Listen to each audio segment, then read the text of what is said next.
Selamat bertemu kembali para mahasiswa tingkat 2 semester 4 dalam filsafat manusia. Bagian terakhir dari traktat filsafat manusia ialah misteri kematian. Dan tentang misteri kematian itu beberapa segi kristalisasi akan dijelaskan. Segi kristalisasi itu sudah diartikan kali lalu menyangkut pengalaman kristalisasi, pengalaman puncak dinamika hidup manusia, pengalaman kepenuhan, pengalaman kebudatan, pengalaman kesempurnaan. Beberapa segi dari pengalaman kristalisasi itu dapat kita sebutkan: kebangkitan badan, pengadilan, surga dan neraka, hubungan yang saling mempengaruhi antara yang masih hidup dan yang sudah mati. Memang penjelasan filosofis ini berbeda sama sekali dengan ajaran iman tradisional yang menegaskan bahwa ketika manusia mati, jiwa terpisah dari badan dan pergi menghadap Tuhan untuk mengalami pengadilan di sana, sementara badan rusak dan menjadi abu. Penjelasan filosofis ini bukan melemahkan atau mementahkan ajaran itu, tetapi hanya menawarkan salah satu perspektif filsafat tentang segi-segi kristalisasi itu. Dan kalau dari sudut filsafat, tentu dengan sendirinya harus dipahami bahwa penjelasan-penjelasan filosofis dan jawaban-jawaban filosofis bukanlah dipandang sebagai jawaban yang baku. Kalau itu dipandang sebagai jawaban yang baku, tentu dia bukan filsafat lagi. Karena itu perlu dicermati bahwa penjelasan filosofis ini bukan mementahkan ajaran tradisional itu, tapi hanya menawarkan perspektif yang lain dari sudut filsafat manusia. Kebangkitan badan dimengerti sebagai kebangkitan substansial manusia, jiwa badan. Bukan jiwa terpisah dari badan pada waktu kematian, tetapi kebangkitan badan diartikan sebagai kebangkitan manusia itu sendiri yang terdiri dari jiwa badan. Soal mayat atau jenazah di sana tidak lagi menjadi relevan dalam pengalaman kebangkitan badan ini. Hanya pandangan dualistis yang melatar belakangi ajaran tradisional tadi bisa memahami ini sebagai keterpisahan dari jiwa dengan badan. Itu menyangkut kebangkitan badan, kebangkitan substansial manusia. Pengadilan dimengerti sebagai puncak pengalaman kegiatan manusia ketika dia mati, dan pada saat kematiannya itu pilihan dan keputusan manusia tentang dirinya, baik atau buruk, benar atau tidak benar dalam hidupnya, menjadi definitif. Dalam arti bahwa manusialah yang memutuskan dan menentukan dirinya pada saat kematiannya itu. Dialah yang mengadili dirinya sendiri. Dia menghakimi dirinya sendiri. Itulah pemahaman tentang pengadilan. Surga dan neraka. Surga dipahami sebagai pengalaman kristalisasi yang menyenangkan dan membahagiakan, dan itu terjadi secara definitif ketika orang itu mati. Dia memilih dan memutuskan secara definitif apakah pengalaman selama hidupnya itu memuncak pada yang membahagiakan, dan kalau memuncak pada yang membahagiakan, ketika dia mati keputusan itu dilihat sebagai pengalaman surga. Sebaliknya, neraka dipandang sebagai pengalaman yang tidak membahagiakan, pengalaman yang mencelakakan. Ketika dia mati, dia menjatuhkan pilihan dan putusan secara definitif tentang hidupnya, dan putusan dan pilihannya yang definitif itu berkarakter atau bersifat tidak menyenangkan, mencelakakan. Pengalaman seperti inilah yang disebut neraka. Dia yang mati menentukan sendiri bahwa dia masuk dalam neraka, pengalaman yang mencelakakan. Yang berikut, hubungan yang saling mempengaruhi antara orang yang masih hidup dan orang yang sudah mati. Tentu orang yang sudah mati tidak bisa merefleksikan lagi pengaruhnya terhadap orang yang masih hidup, atau pengaruh orang yang masih hidup terhadap mereka yang sudah meninggal. Ini hanya direfleksikan oleh orang yang masih hidup terhadap orang yang sudah mati. Apa pengaruh orang yang masih hidup terhadap orang yang sudah mati, dan apa pengaruh orang yang sudah mati terhadap orang yang masih hidup? Pengaruh orang yang masih hidup terhadap orang yang sudah mati. Setelah seseorang mati, dunia dan keluarga sekitarnya, masyarakat, masih berjalan terus.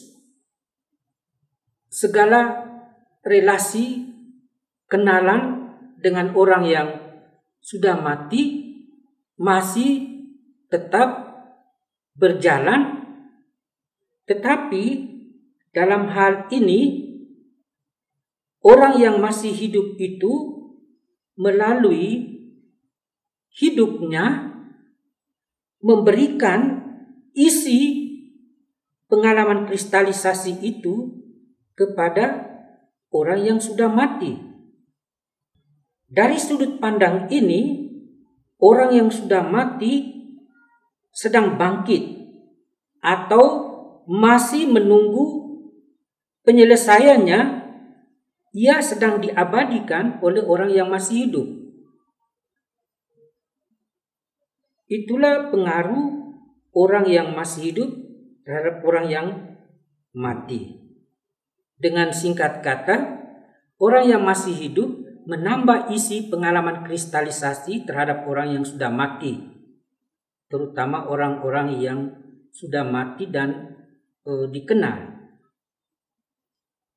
Itu pengaruh orang yang masih hidup terhadap orang yang sudah mati. Pengaruh orang yang sudah mati terhadap orang yang masih hidup di dunia. Tentu ini direfleksikan oleh orang yang masih hidup. Apa pengaruh orang yang sudah mati terhadap orang yang masih hidup? Orang yang sudah mati, terutama kenalan, keluarga, masih tetap hadir secara personal di tengah-tengah orang yang masih hidup, terutama di tengah-tengah orang-orang yang masih mengenalnya. Jadi misalnya ketika seseorang mati, sosoknya, perbuatannya, perkataannya, cara hidupnya itu masih diingat, masih dikenang oleh orang yang masih hidup. Pendeknya, sosok, perbuatan dan perkataannya ini menjadi warisan yang bisa berguna, bisa tidak berguna untuk orang yang masih hidup. Tetapi lama-kelamaan harus diingat juga bahwa orang yang sudah mati itu menjadi sesuatu yang anonim, tidak lagi bersifat personal. Dari generasi ke generasi kita ingat bahwa leluhur dan nenek moyang kita tidak lagi kita kenal secara pribadi. Mereka tinggal secara anonim.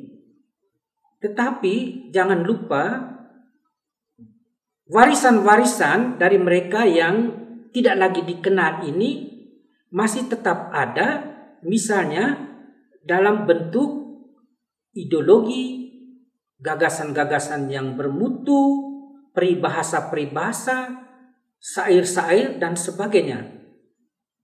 Terutama kalau kita ingat peribahasa-peribahasa. Peribahasa-peribahasa itu pasti dilahirkan atau dihasilkan oleh orang-orang, oleh subjek-subjek yang tidak lagi kita kenal siapa pengarangnya atau siapa penulisnya. Itulah pengaruh orang yang sudah mati terhadap orang yang masih hidup. Pengaruhnya pada mulanya bersifat personal, tapi lama-kelamaan akhirnya menjadi bersifat anonim, hanya dalam bentuk warisan-warisan ideologi, warisan-warisan peribahasa, warisan-warisan adat istiadat yang berguna dan sebagainya. Itulah pengaruh orang yang sudah mati terhadap orang yang masih hidup. Sekarang sebagai penutup dari traktat kita tentang misteri kematian ini, dalam hubungan dengan filsafat manusia, kita singgung tentang iman filosofis yang tentu juga berkarakter religius pada hemat saya. Iman filosofis ini kita rujuk pada pemikiran Martin Heidegger tentang kelahiran dan kematian. Martin Heidegger seorang filsuf Katolik yang mencoba memahami makna realitas manusia di atas dunia. Makna realitas ada manusia di atas dunia. Menurut Martin Heidegger, kelahiran itu dipandang sebagai satu pengalaman keterlemparan, Geworfenheit. Manusia masuk ke dalam dunia bukan atas kemauan dan keputusannya sendiri, tetapi dia diwajibkan untuk menerima apa adanya, dia dilahirkan. Itulah pengalaman keterlemparan manusia yang mengena pada misteri kelahiran. Sementara pengalaman kematian itu dilihat Martin Heidegger sebagai pengalaman ketakutan, angst, Furcht, pengalaman kegelisahan, kecemasan.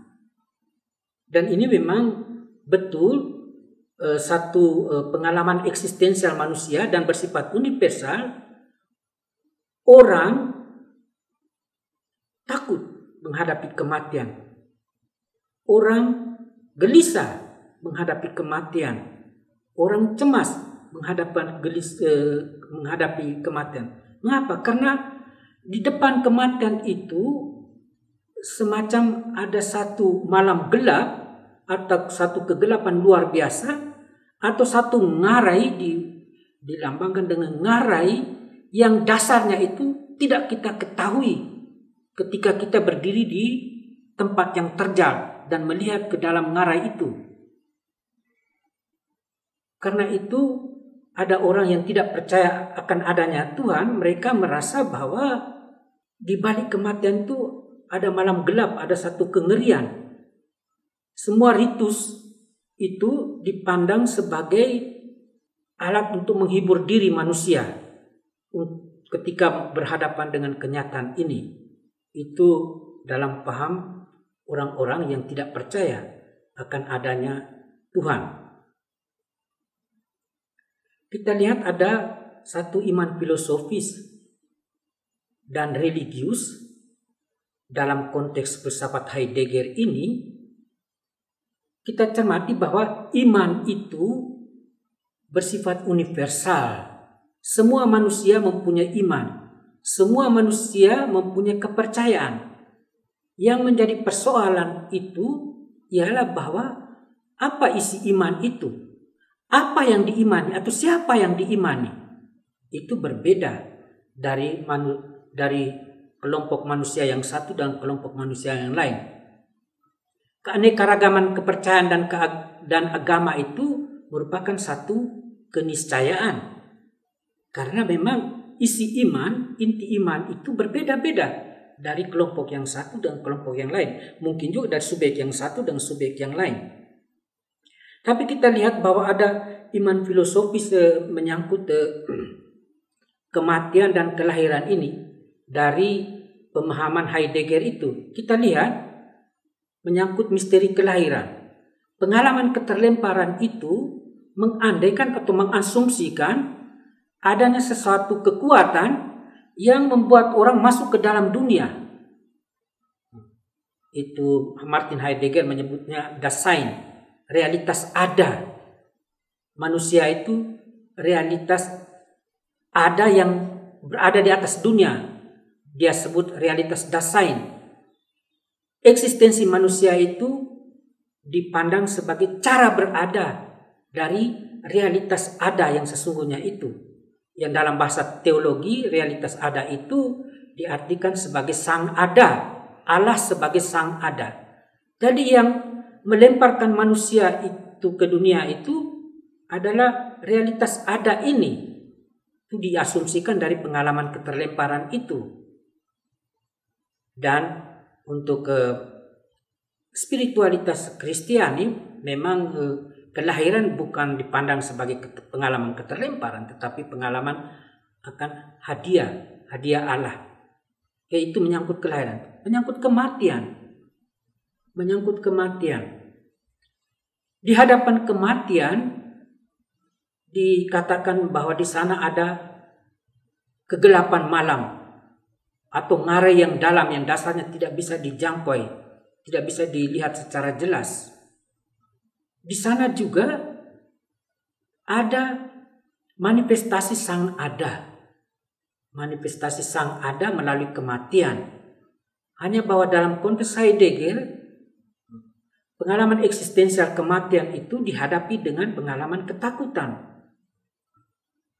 Disinilah letak iman religius, dan saya lebih mengacu pada kedalaman dan kekhasan serta keunggulan spiritualitas Kristiani. Di balik kematian itu, spiritualitas Kristiani meletakkan inti imannya pada misteri inkarnasi Allah menjadi manusia. Dalam sosok manusia historis Yesus dari Nazaret, Yesus Kristus, Allah menjadi manusia oleh karena kasihnya semata-mata untuk umat manusia.